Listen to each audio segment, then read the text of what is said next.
Good evening, everyone, and welcome to our special Maundy Thursday FAQ. FAQ stands for Faith and Quarantine, and it's a nightly series I've been doing looking at some of the ways that the Bible gives us help in lockdown.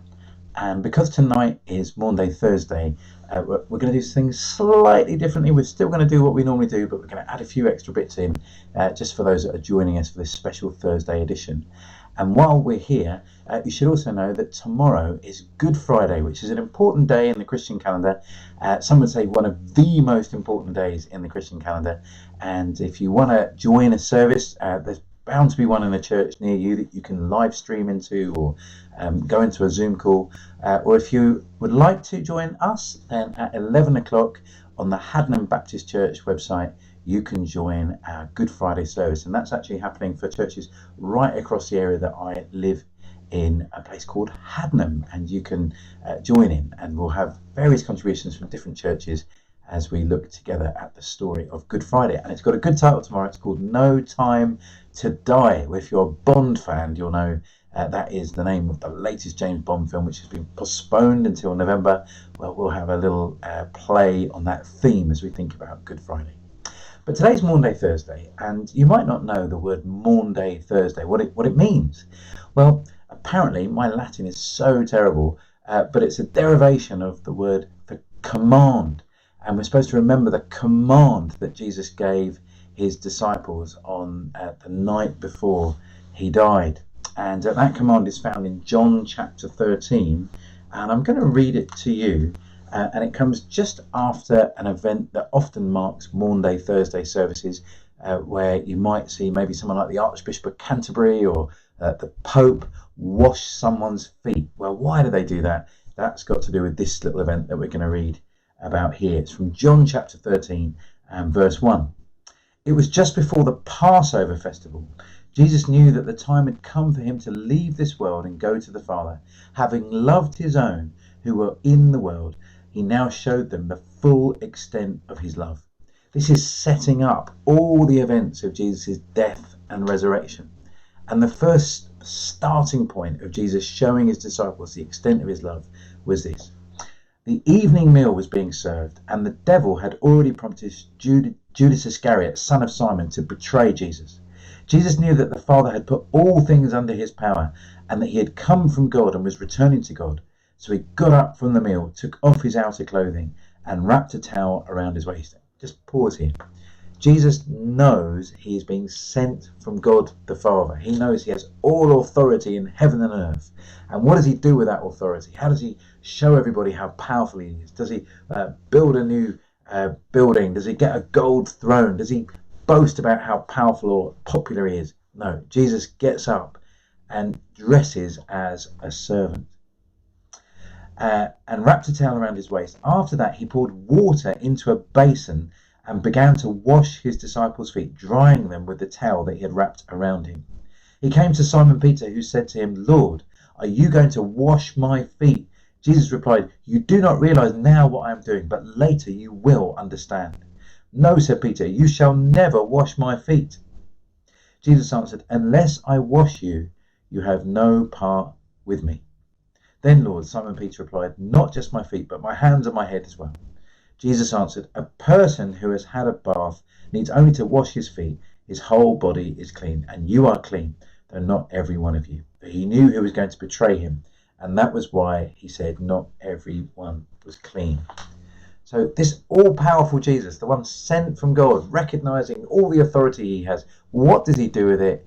He washes his disciples' feet. This was a menial task that normally the lowest ranking person in the room or a servant might do, and it freaks out Peter that Jesus would do this, because it would be like, I don't know, the Queen of England turning up at your house and then putting a pinafore on and doing the dishes. You would just be offended that she would do such a lowly task. And in the ancient world, because people often wore sandals and there was a lot of dust on the roads, your feet got really dirty, and it just was going to make a mess in the house and leave you uncomfortable. And so it was a gesture of hospitality that you would do this for someone, or have someone low in your family do this for a guest. And so Jesus is modeling here what Christians understand as servant leadership. that being a leader is not about having other people do loads of stuff for you, but it's about serving them with the power that you have. And there's something really beautiful happening about that concept right now in our culture. We've been clapping for the NHS, haven't we, or for key workers. Near where I live, there's a big fluorescent sign that someone's kind of put up with fairy lights, and it says, "Thank you, key workers." It's fantastic that our idea of what a hero or what a leader looks like is being rebooted by this pandemic. We're understanding that those who risk their lives to serve us are the real heroes, rather than football stars or movie icons or the rich and famous. We're recognizing those that might have been invisible before. So people that are risking their lives by stocking food shelves or serving us as we go to the checkout. People that are working behind the scenes to keep the internet or the electricity running. They are heroes. They're serving us with the power that they have. And that concept of servant leadership, well, it's birthed here in this incredible picture of Jesus' love for his disciples.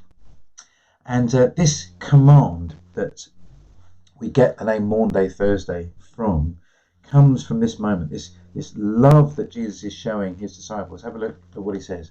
He says, "My children, I will be with you only a little longer. You will look for me, and just as I told the Jews, so I tell you now, where I am going, you cannot come. A new command," that's where the Maundy bit comes from, "a new command I give you, love one another. As I have loved you, so you must love one another. By this, all men will know you are my disciples, if you love one another." So the command that we recognize on Maundy Thursday is the command to love one another. And that comes from the modeling of what that love looks like in Jesus acting as a servant to his disciples. It's putting the needs of others above your own. It's preferencing someone else's desires or needs ahead of your needs. It's a sacrificial, servant-hearted love. It's not a kind of romantic love, a kind of erotic love.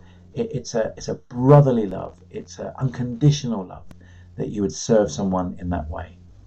And I want to take that idea from Maundy Thursday and connect it with the series that we've been looking at each night of Holy Week.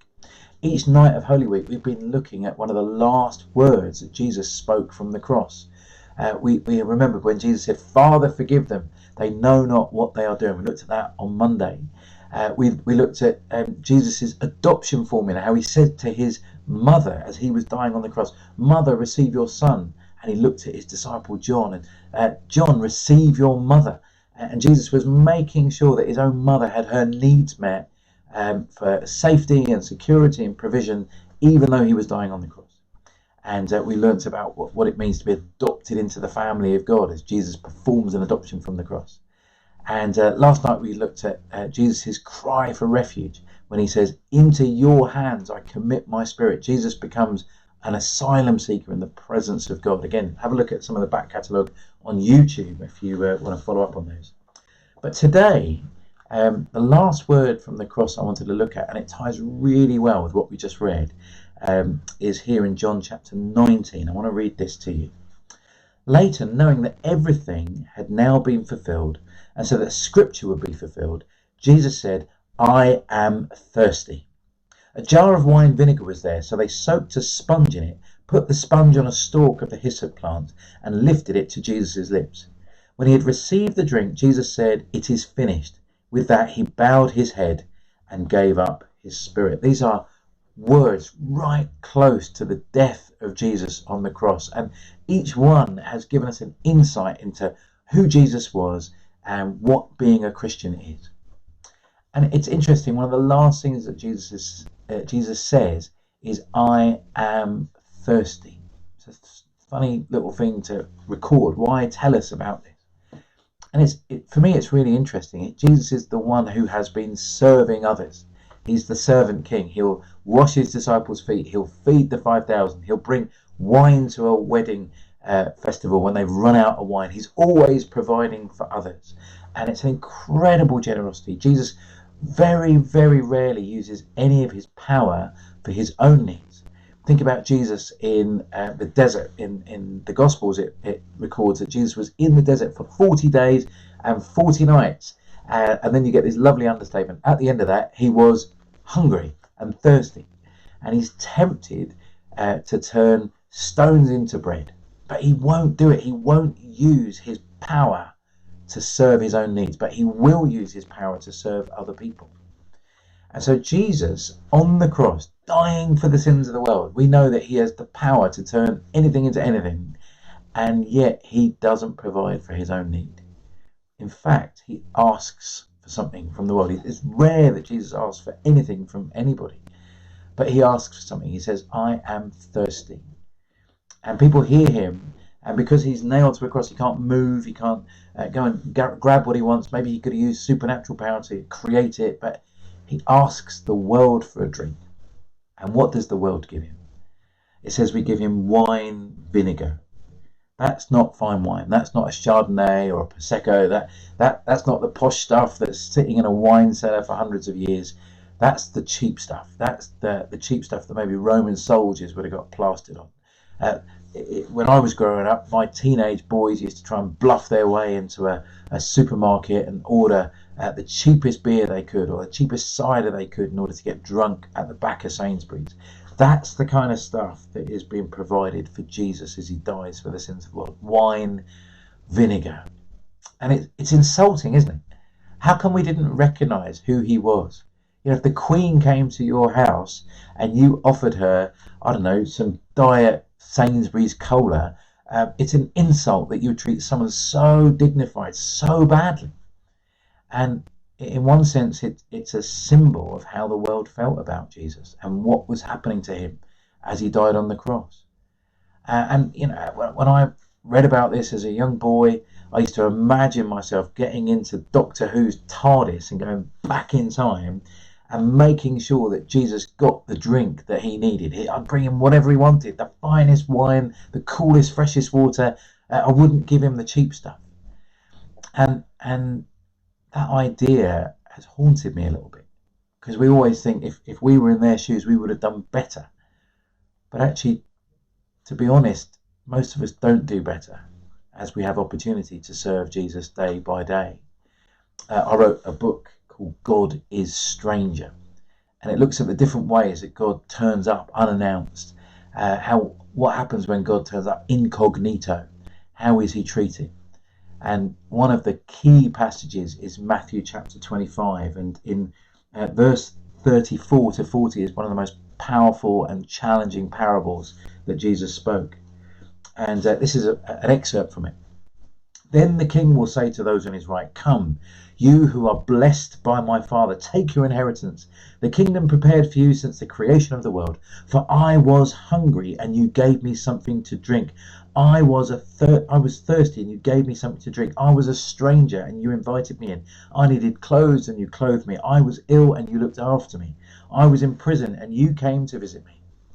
Then the righteous will answer him, Lord, when did we see you hungry and feed you, or thirsty and give you something to drink? When did we see you a stranger and invite you in, or needed clothes and clothe you?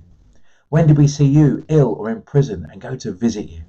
Then the king will reply, truly I tell you, whatever you did for one of the least of these brothers and sisters of mine, you did for me. How we respond to needy people we come across in our lives is an indicator of how we feel about Jesus. Every time we do something for these people, the least of these as Jesus describes them, not the least important, but maybe the least powerful people, every time we serve those people, we are serving Jesus. And so it's very easy to criticize, isn't it, those people around the cross of Jesus who brought him the cheap stuff that Roman soldiers would get plastered on when no one else was looking. What do we give those vulnerable people that we have opportunity to serve? Do we give them the best of the best?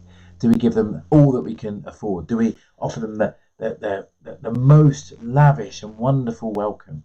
Or do we just give them either ignorance, we ignore them completely, or give them just a few pennies, the scrapings out of our cross for me? And I'm going to show that by caring for people that you love. Friends, you know that I run a fostering and adoption charity, and I've been so inspired by ordinary people across the UK stepping up and helping vulnerable children. People that have welcomed kids from all sorts of really traumatic and difficult backgrounds, not for the money, but for the desire to show their love to these kids as an expression of their love for God. Just this week, we found out that over 23 families have come forward in Bristol to offer emergency foster care to kids who might need to come into care under these exceptional lockdown circumstances. And I think already 6 families are in the transition process to be assessed. It's fantastic. People risking their lives to welcome kids into their homes in this really difficult time. I know that many of them do that because what they do for the least of these, they do for Jesus. So that's a weird little paradox, isn't it?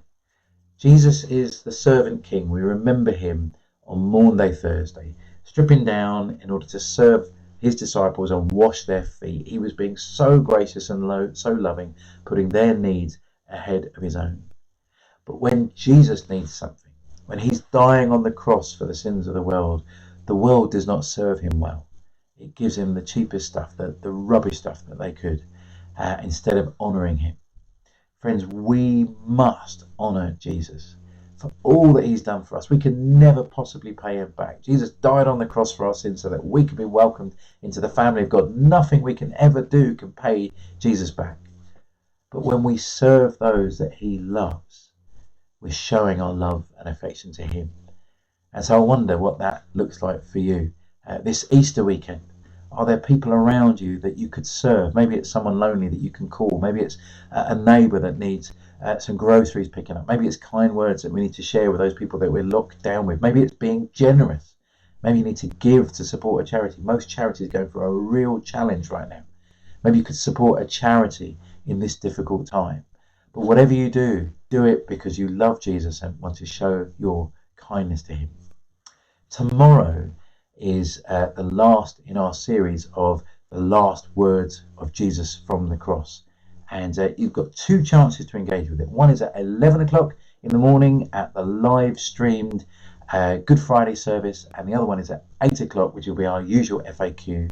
If you've got ideas of what you think we should be looking at after Easter is done, and we're probably, sadly, going to still be in lockdown, what would you like us to look at?